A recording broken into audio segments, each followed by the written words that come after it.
Hey guys, today we're talking about should you upgrade from iron sights to a red dot. So this is a question I get asked a lot in one way or the other. Should I upgrade to a red dot? What red dot should I upgrade? What's better for concealed carry? What's good for plinking? How much money should I spend on a red dot? So we're gonna kind of hit on all these things and really go over, should you upgrade to a red dot on your handgun? So there's a couple points I want to dive into before going into this full review because I think those are important before answering this question. One of those being the fact that whenever there's something new, like red dots on rifles, red dots on pistols, everyone's pretty skeptical at first until it's been proven. Red dots on rifles back in the day, it was kind of weird. It was like, okay, I'm just going to rock my irons because it's worked for how long? No reason to have a red dot. And nowadays, when you're building a gun, some people build guns around the optic, or you're always setting aside a certain amount of money for that optic. It's a very high priority to have a good optic on a firearm or a rifle right now.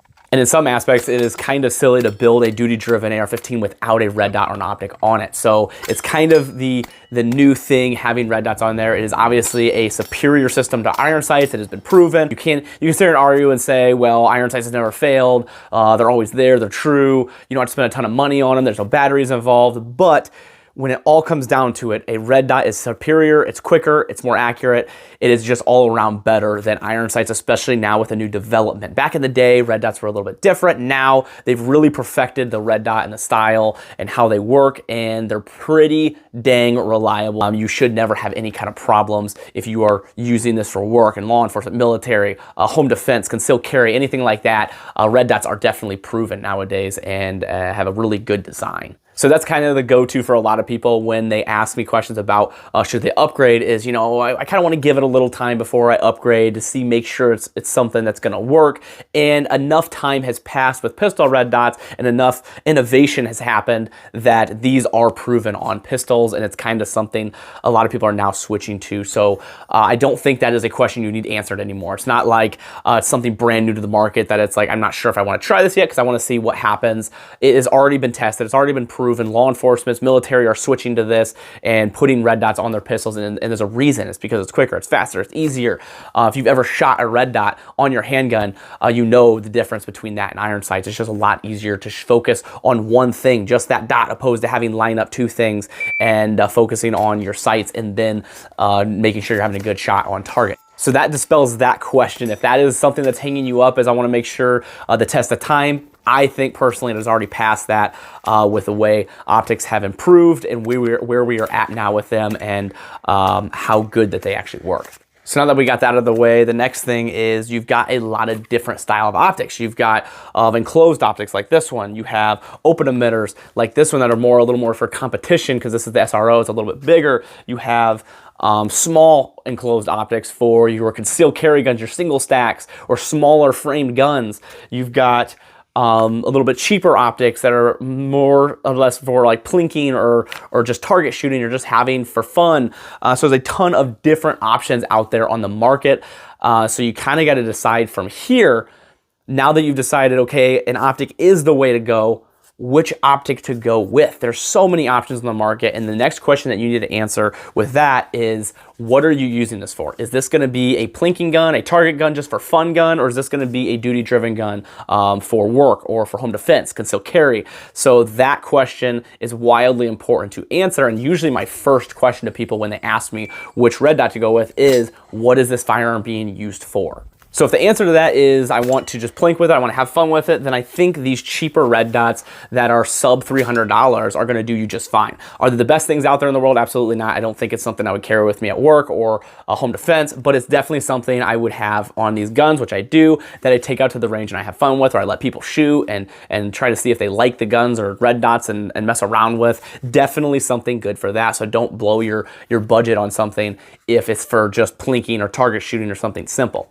Now, if your answer to that question is, I want this for concealed carry, I want this for a work gun that I'm going to be carrying every day, then I think you need to be going over that $300 mark. Me personally, I think enclosed is the way to go. You don't have the open emitter for the possibility of dust and debris getting into that emitter. This is all an enclosed system, so everything's inside this, just like a regular red dot on our AR-15.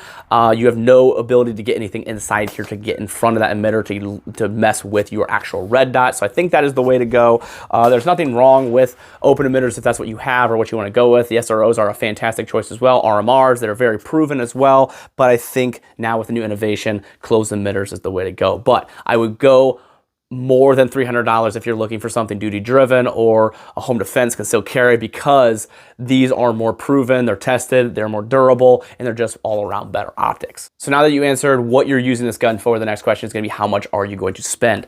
And that one's going to be really important, because is your budget $100 or is your budget $600? And that is going to widely change what you're going to use, and it's going to vary from these optics to something more like this optic. This is your lower end optic, something to be a little bit cheaper. So if you're like, my budget's $100, it's a plinking gun, or $200, then I recommend this. If you're like, my budget's $600 and I want the best of the best, or I want something that's going to be good for concealed carry and duty, then I'm going to recommend these. Now that's all going to vary completely on your gun, your style, what you're using it for. This video isn't to help you pick the exact optic for you. I hope it can help in that way, but if you're looking for the exact optic, then I would personally want to ask you more questions before I recommended something to you, because I think there's so many different optics on the market that there's a lot of different options. My personal favorite, if I'm going to just throw a blanket answer onto this, is the Holosun 509T. I would go with this for the lowest and the highest. I would rock this for plinking, whatever, and this is the gun that I carry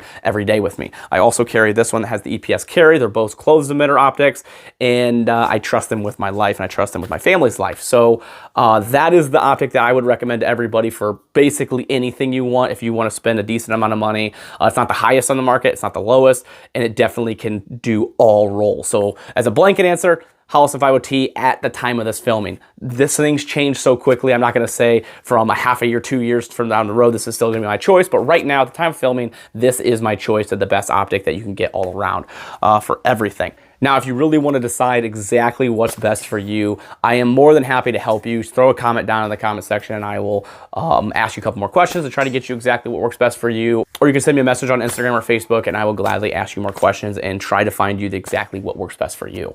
So if you watch this video and you're still thinking, you know what, I'm just not really sold on red dot still, there is absolutely nothing wrong with rocking a really good set of iron sights. I don't think that you should rock Glock stock iron sights, because I don't think they're good, and I think they're wildly outdated, and there's so much better out there on the market, and for not much more. You can go $60 to $100 and get better iron sights. So there's absolutely nothing wrong with iron sights like this. It really does come down to just how much you put into training with that sighting solution you choose. People have been shooting iron sights for years now and never had any problems.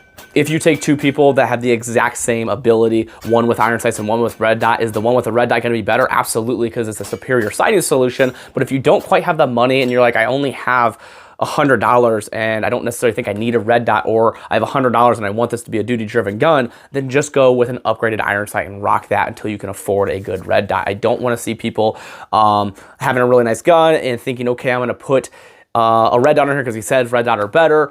But I would rather see you have a very good set of iron sights than a really cheap red dot and put on this gun and then have issues or it not work the way it's supposed to.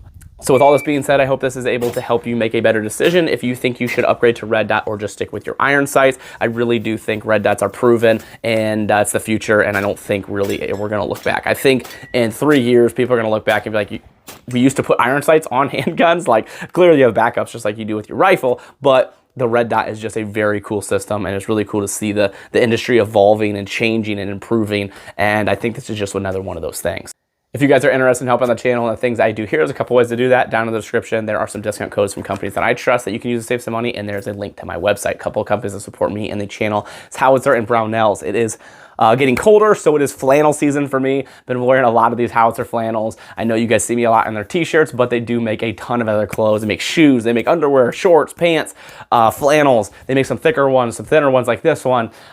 Everything on their website, and they donate 5% of proceeds to charity, which is so cool. I absolutely love these guys as a company. Brownells is another company. Just rotating guns in my hand right now just because it's fun.